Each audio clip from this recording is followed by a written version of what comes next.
Psycho కాబట్టి మా కోటేంటంటే మన కూడా ఏదో బచ్చారు కూడా అంటున్నారుగా. అదే జగన్మోహన్ రెడ్డి అట్లా కాదు.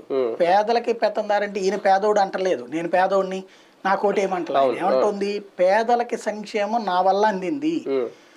ఇప్పటికి 130 సార్లు ఏమో బటన్లు నొక్కాను, నా వల్ల పేదోడికి ప్రయోజనం జరుగుతుంది. కాబట్టి మీకు ప్రయోజనం జరిగితే నా కోటేయండి.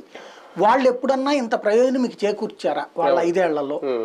కాబట్టి ఇది పెత్తందారులకి పేదలకి మధ్యన అన్నటువంటిది బాగా జనంలోకి తీసుకెళ్తున్నాడు. వాళ్ళు ఇస్తే రేపు అమ్మ ఒడి రాదు, రేపు అవి రాదు, ఇది రాదు. అంటే ఇప్పుడు వీళ్ళు సూపర్ 6 అని ఏ పథకాలు అయితే తీసుకొస్తున్నారో అవన్నీ చేయడు, ఇంతకు ముందు మోసం చేశాడు కదా.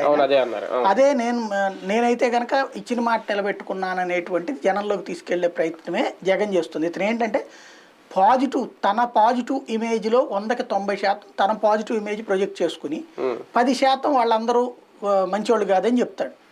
వీళ్ళేం 100కి 90%. ఇప్పుడు చంద్రబాబు గారు ఏం చెప్పాలా, 2014లో నేను మీకు ఇది ఇచ్చా, 2015లో మీకు ఇది ఇచ్చా, 2016లో మీకు ఇది ఇచ్చా, 2019 లోపు మీరు అందరూ కడుపు నిండా అన్నం తినగలిగారు, ప్రశాంతంగా నిద్రపోగలిగారు.